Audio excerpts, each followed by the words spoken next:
Hi, I'm the Space Quest Historian, and welcome to the first of 4 extra episodes coming out here at the tail end of the show's 3rd season.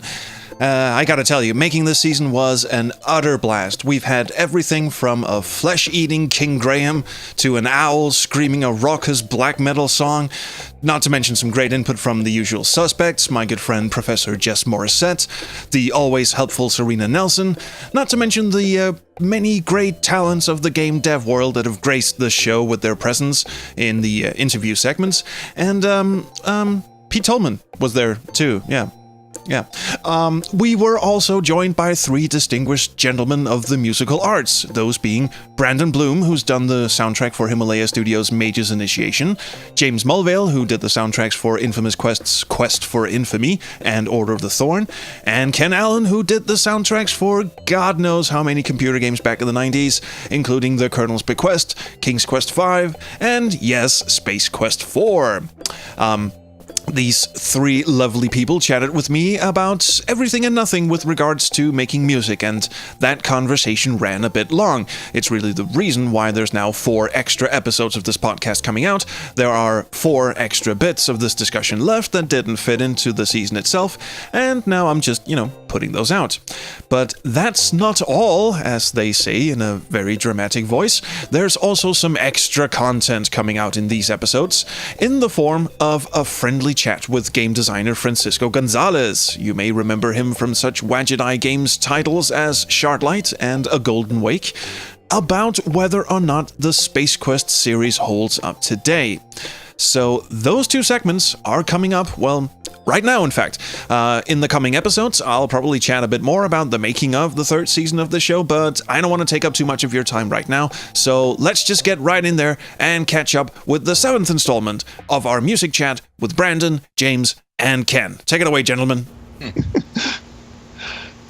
Just to play devil's advocate here, because Ken, for instance, the Space Venture alpha demo that came out when you were walking around this soon-to-be very abandoned space station had this very atmospheric, very alien, like the movie Alien type score, but it still had sort of a recognizable melody to it. So you kind of married the 2 together. I mean, would you still, if you're working on Space Venture now, but are you still approaching it from the melodic end of it, or are you more into creating an atmosphere?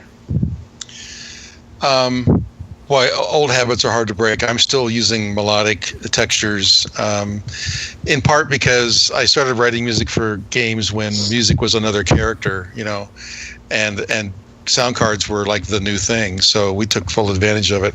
But I kind of developed some habits back in those days that are still sticking with me. I still use a lot of melodies in the pieces that I write, even the background stuff. And I have to agree with what everyone has said so far, that there are a lot of movie soundtracks today where it's just audio wallpaper. And I have a feeling that's kind of on purpose. I think the director or the lead designer on the game, the director for the movie and the lead designer for the game, are actually wanting that. They want just audio wallpaper. So, and much to our unsatisfaction that we're not getting, like you were saying, the Danny Elfman score for Batman is like the perfect example of how it was done great, and then today those movies, what's the soundtrack? I come out of the theater going, I don't remember the music. Or Superman or Batman or all these men Yeah. Yeah, but I love James's idea of, if you took a piece of well-known music from a movie and then scaled it back to like a PC speaker or 1083 voice, would it still sound good? And that is really like the test of it. If you can still make it sound good on limited hardware, then you've got a great score on your hands. But then again, again, like the Quake soundtrack, or just like noise music or atmospheric music, ambient music, and such, is entirely dependent on crafting sound that can't be transcribed or whatever. Have you guys ever experimented with? Oh, sorry. All right, I was going to say that's like there's absolutely nothing wrong with the Quake soundtrack, or atmospheric music is awesome. It's this repetitive cut and paste, just musical wallpaper that Ken just said. It's just formulaic. It's just the same. It's formulaic. They all do the everything same. Everything sounds the same. Every single film trailer sounds the same. Every single film soundtrack sounds the same. It's just like the atmospheric stuff is probably the most interesting part. It's these Daiko drums that I just want to shoot the drummer. Although I do have to disagree with you about the Quake 1 soundtrack not being very thematic or melodic, because when I think the Quake soundtrack, the main theme title comes to my head every time. Oh yeah, but that's really just a chugging guitar and Trent screaming his head off, isn't it?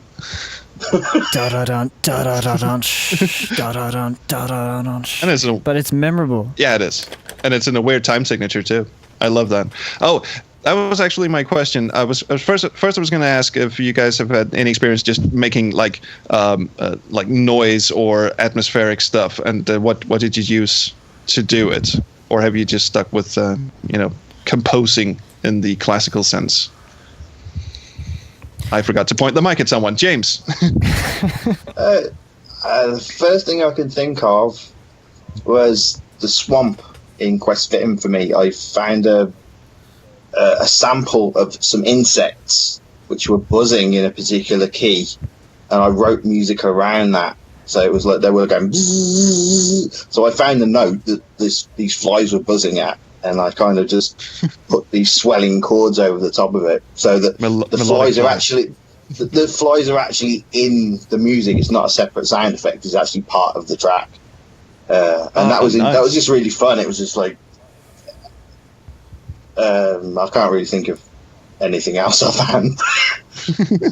Well, Brandon, sorry. One other one was the Space Quest 3 remix on Planet Fleabut. There was a lot of I did the sound of wind with my voice. I was just going and lots of reverb and delays awesome. And stuff. Yeah, I like. Yeah, I quite like that kind of experimentation. I'm like sitting around these days, because we're recording this over the Easter holiday, and I'm sitting around with my 2-stringed guitar and putting lots of reverb and lots of distortion on it, and just sliding my fingers up and down the frets and getting these weird echoey kind of ghostly things coming out of it, which I imagine is not fun for anyone to listen to, but it's fun to make. I think. We do that as audio people and as musicians. We listen to things differently than other people who are not musicians, and we hear kind of promising musical notes and tones that could work its way into a piece. So I think what you're describing there is exactly what I felt as well. I'll hear like a basketball being dribbled and suddenly it's a bass drum in my head, Yeah. There's a Lou Reed album that I desperately want on vinyl. It's a double album called Metal Machine Music, which is basically just a double vinyl album of guitar feedback. He just basically leaned the guitar. That's how he got out of his contract. I think he just recorded it to fulfill his contract, and then he was gone. That was the creative way of doing it. That was one of the theories, but he actually he said in interviews that he actually sat down and meticulously arranged all this feedback noise, and someone actually went in and remastered it recently, and I said, like, what kind of a job is that? But yeah, I stand corrected. I thought it was. Anecdotes are sometimes more fun than the truth. Well, during the 60s, there was a few years there where avant-garde quote unquote music was the big thing. And I remember reading that Paul McCartney had been invited to a number of these non-musical musical presentations, and a lot of influence in some of the Beatles soundtracks became a result of that. So just, you know, running a piece of metal across the piano strings and having the foot pedal all the way down as you let something else reverberate, that's you know, that kind of experimentation has been around for a while. I have a feeling that's how the musical saw came to be. Somebody took a violin bow and said, I wonder what would happen if I rub this up against the back of the saw, and suddenly the staple of country music was born. And John Lennon recording a 7-minute piece of just Yoko Ono's heart, like baby heart monitor. That's on one of the unfinished music albums too. So Brandon, what have you been doing in the experimental side of things? Have you ever dabbled in just weirding out? I think a little. I like doing, in complete contradiction of what I was saying earlier, I like doing atmospheric pieces of music that have strange sounds and don't follow a particular key or chord progression or anything. I think I've done at least one in each game I've worked on. In Space Quest 2, it was Volhal's Asteroid. In fact, I did two versions of that track. I did two versions of that track. The first one I did on the MT32, which I used a bunch of samples I found from Quest Studio, patches from Quest Studios library, and made this kind of atonal, atmospheric, creepy. And then I did it again, except in Propellerhead Reason, which is in the final game now, that track. In Himalaya Studios Mage's Initiation, I actually have a couple. Just random, like, I'll just be playing these weird sounds on the keyboard and different atmospheric sounding VST patches or whatever, and sort of try to find a kind of not melody, but I don't know how to describe it. Like a texture, maybe. And so it's almost like a progression, but then it shifts. It's just whatever comes to my head. Oh, I wonder if this would sound good, or it would be good if I did this next. And it's just not following any pattern whatsoever, but it's still kind of on the fly, but not random at the same time. And there's a couple tracks in Mage's Initiation that do it. One in the Dark Forest section and one in a dungeon labyrinth section. Kind of did the same thing. So it's fun to do. And I actually did one for a video game cover a metal cover I did of Nightmare on Elm Street. At the very beginning, kind of has an intro kind of like that. Thank you so much, gents. We'll pick this up in the next episode. You can follow these very nice gents over on Twitter. Brandon is at Brandon Blume. That's Blume. Yes, I'm getting the spelling thing out again. You've been waiting for that, haven't you? James is James Mulvale. That's Mulvale. And Ken is Mr. Ken Allen. No, I'm not going to spell his last name. I think you can all spell Allen. Okay, it's Allen. I'm sure you wanted me to do that for some strange reason, you utter sadists.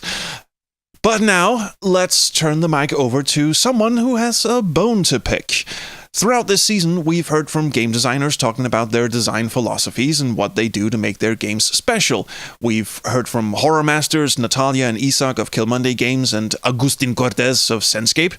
We've heard from comedy greats like the Darkside Detective lads and Ladette, and Her Majesty's own spiffing person, William Barr of Billy Goat Entertainment. We've even heard from someone who makes games primarily because they like warm, damp hugs. That would be Jay Tholen, creator of Dropsy the Clown. And at each of these interviews, I asked them what their favorite Space Quest game was. Some were quick with an answer. Hi, Agustin. Some admitted sheepishly that they hadn't actually really played them, and that's all fine and good. But what happens when you talk to someone who has not only played Space Quest many times, but actually seems to not like them very much anymore?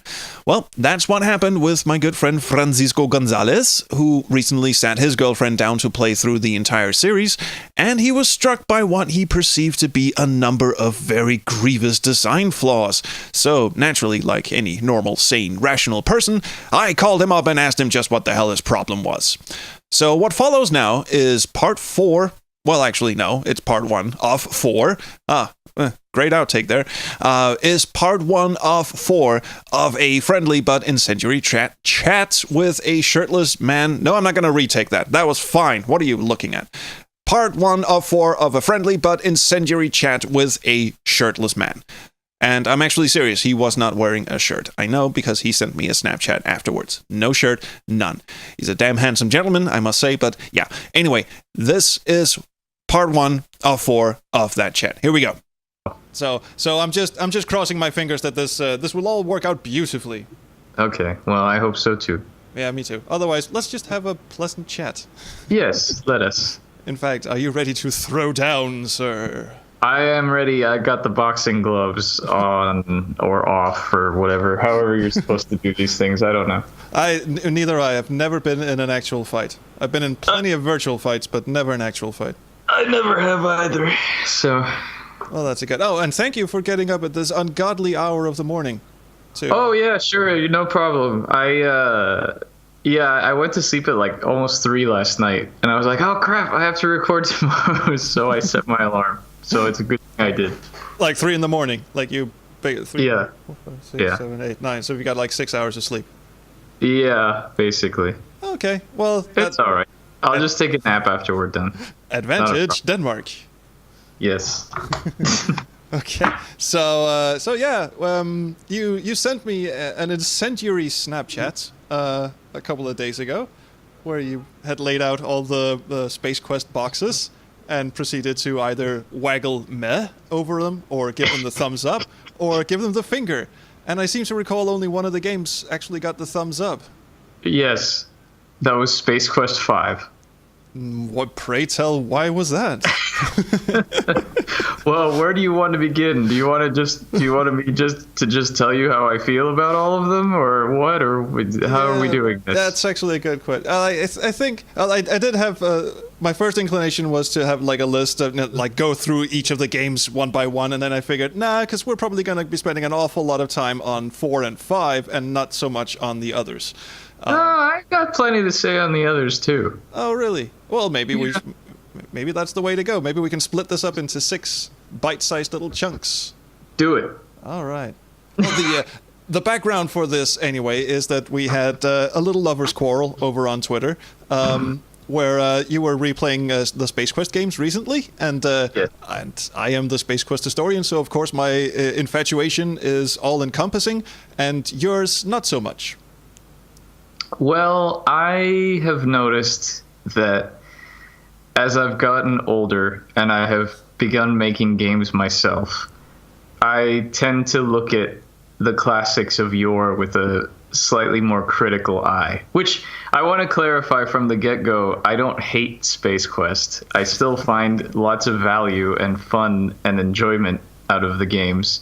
I just see and acknowledge that there are certain flaws in certain aspects of the games that are apparent to me, and I think obviously are from a different time period and wouldn't fly in today's design sensibility.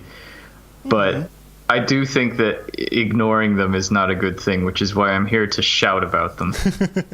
Yes, we shall politely shout about them. I will also add the caveat that I am acutely aware that some design decisions in the Space Quest games are not very fortuitous, and certainly not from a modern angle, where the the fun factor is king, and I am not going to jump on the excuse that they're from a different time, therefore we should look at them differently, and they're a product of their ages and such. I think it's kind of a cop-out because, it's kind of a cop-out. I think Dust Nostalgic would agree with me on that. There are, of course, some things that they just didn't know any better back then, but most of the time, I mean, they kind of...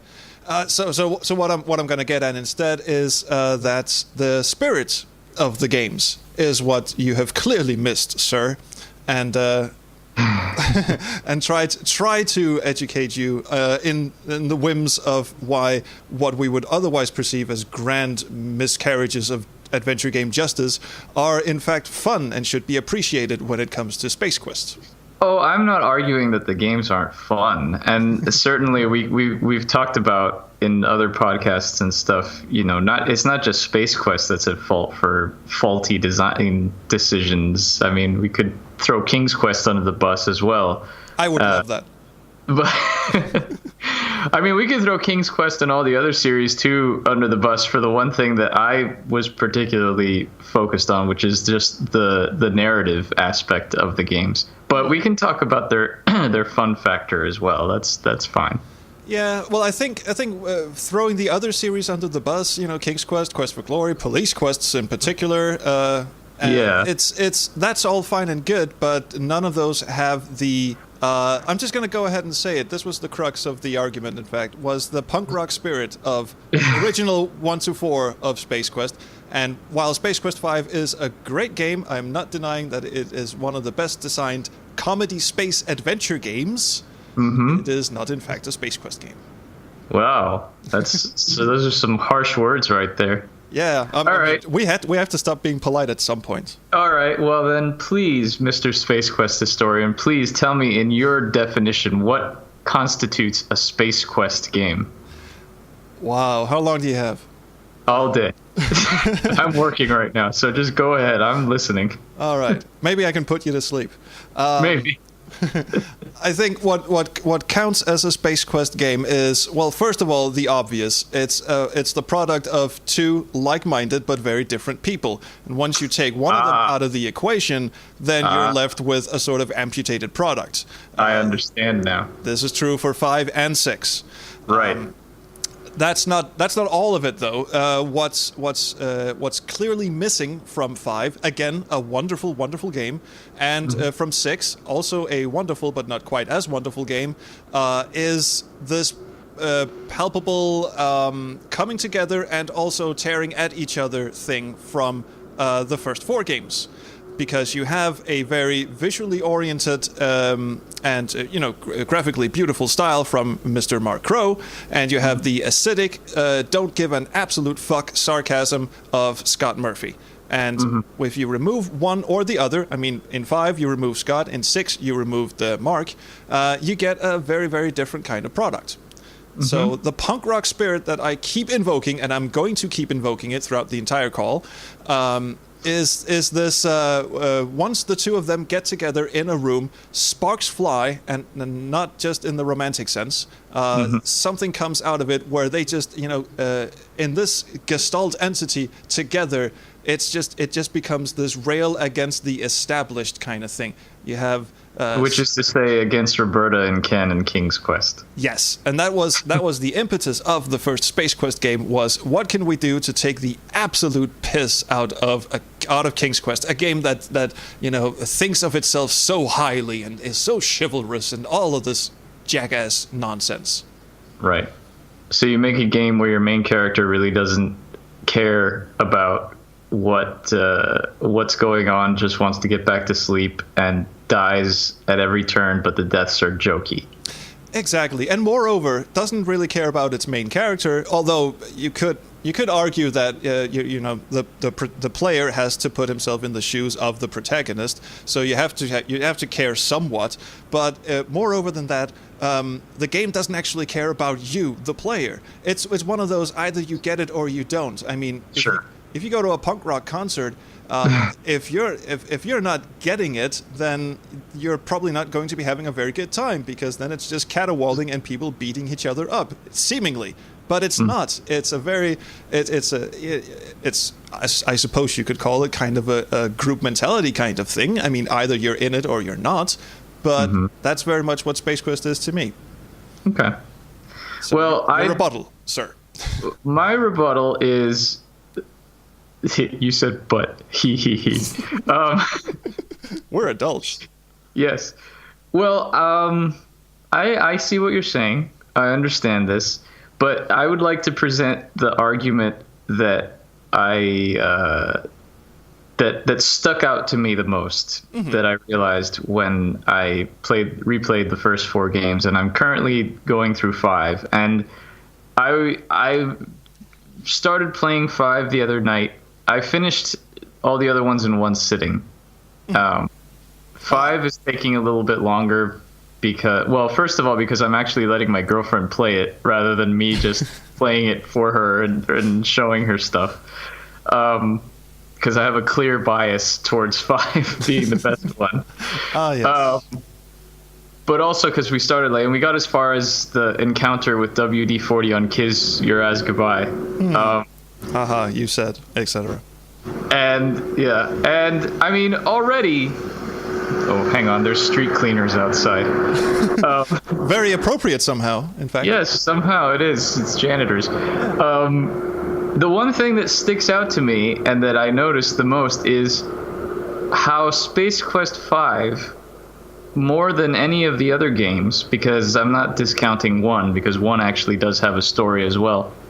Space Quest 5 is, just from the get-go, you have clear goals. I know you've talked about clear goals in adventure games before. Mm-hmm. You have a story that goes somewhere. I mean, Space Quest 1, the basic narrative flow is, all right, Roger wakes up on the Arcata, and it's in self-destruct mode. So your immediate goal becomes escape the ship, and you do. And then your next goal is find someplace safe, and you do, and you end up on Corona. And your next goal becomes survive, and you do, and you wind up on Yulin's Flats. And then you basically move forward and discover this whole plot about the star generator, which, yeah, comes up at about the halfway point of the game. Well, actually, no, it doesn't, because it's there from the beginning. Because if you're exploring the Arcata, you find that the star generator is missing, and you're told from the beginning that that's basically the purpose of this ship. Mm-hmm. So, and moreover, the survival of everyone. Right, and so you know from the get-go that there's this giant machine that is capable of destroying planets, and it's been taken by the Sarians, and you're the only survivor, and you are moving forward. And then it becomes apparent that you have to get it back and save the universe, or the galaxy at least. And that's a good story, you know? It's got forward drive, you have motivation. Yeah, Roger is bumbling around and doesn't really want to do it, but he does it, and, you know, you finish that, and that's good. Now, wait, is this the podcast you're not allowed to swear on, or you don't swear on? Well, I just did a bunch of times, but yeah, I'm gonna bleep it, so swear your head off, sir. Okay, well, here's your editing money earned. Space Quest 2, fuck that game. Fuck Space Quest 2. Fuck everything about Space Quest 2. Space Quest 2 sucks. Well, in every way. Hold on a fucking minute. No, because no. Okay, sorry. I'll let you go ahead, and then I'll chew your head off after that. All right. Well, first of all, Space Quest 2 is stupid in the sense that every screen practically kills you, and there are screens that exist solely for the purpose of killing you. For example, the giant mushroom screen. My favorite. And that fucking goddamn horrible maze that I hate because you have to go through it twice, and you can only do it by slowing down your computer and going pixel by pixel, which is not fun and stupid and has no place in adventure games. And that's my rant about that maze. I hate that maze. Okay, There's nonsensical leaps of logic, like how the hell would you know to rub berries on your body from looking at a little guy having a seizure? How would you know to put the gem in your mouth? How would you know to do like half the stuff in that game? How would you know that a freaking Labion Terror Beast whistle is going to call a thing from the middle of nowhere at a dead end? Oh, well, which one do you want me to start with? All right, I will grant you the terror whistle. That one did not make any sense. Yeah. The rest of them, fuck, those are signposted like you wouldn't believe. First of all, the dude is standing at the edge of the maze, picking berries, and then rubbing them all over the body. And even if you're looking at it and you think he's just having a spastic little dance, you can type "look guy" and it says he is rubbing the berries on him. And then he shows up later next to the swamp, and he's rubbing the berries again, and then he gets into... he just rubs the berries on him while he's at the swamp. But then he gets into the swamp, and he's okay. So if he was close to the berry bush, and now he's at the swamp, and gets in and doesn't get eaten, what does that tell you? Lateral thinking, dude. Right. Lateral thinking. I'll give you that one. Thank you. The gem is glowing. You descend into a hole where there is no light. You have a light source. What do? Yes, I know, there's a big meme about put gem in mouth, but it says clearly you're holding on to the ladder. You're not going to be holding on to the gem and the ladder at the same time. Also, you have to crawl. What happens if it breaks? Sure, of course. What are you going to do, stick it up your ass? No. Yeah, well, that was actually a valid suggestion put out to me by my girlfriend while playing the game. No, see, which probably also shows her frustration at the game at that point. I don't even recall if there is a message for that. I think there should be. I think Infamous Quest should have put that one in. But anyway, and the biggest one that I want to address is that you hate Space Quest 2 for having quote-unquote no plot, and you like Space Quest 1 for having a plot, and it's the same fucking plot! You're stranded somewhere. You want to get the fuck out. Yes, but that's the thing. But here's the thing, right? Yes, and it's only going to heat up from here. Now, if already at this point you have something you would like to add to this conversation, please feel free to reach out to me and Francisco. You can reach me on Twitter at SQHistorian and Francisco at GrundislavGames. No, I'm not going to spell that. Anyway, we would love to hear from you. But in any case, thank you. That's really it. Thank you for listening. Be sure to check in next week for more of the same, and be sure to subscribe to the show over at my website, spacequesthistorian.com, on the off chance that a fourth season might happen eventually. And yes, I would be remiss not to remind you that there's a Patreon over at patreon.com/spacequesthistorian, where for just $1 a month, you can gain access to our super secret Slack chat where all sorts of fun and merriment takes place. I mean, you can donate pretty much anything you want, but it's available for just $1 a month or more if you would like to. I've also recently taken up live streaming. I play games live on Twitch, which is something I plan to do from every Wednesday from now on. So as you're listening to this, if you're listening to this on the day that it comes out, you have maybe just missed my first ever live stream, so good on you. But if you would like to watch me stumble through adventure games and perhaps even help me out, because I kind of need that sometimes, you can go and check out twitch.tv/spacequesthistorian and hit the little follow button. I promise I'll wear a shirt, unlike some people I know. So yeah, I don't know about pants, but definitely a shirt anyway. So that's enough soulless shilling from me. I hope to see you again next week for more chats with Brandon, James, and Ken, and Francisco. And, until then, I will see you around the Chrono Stream.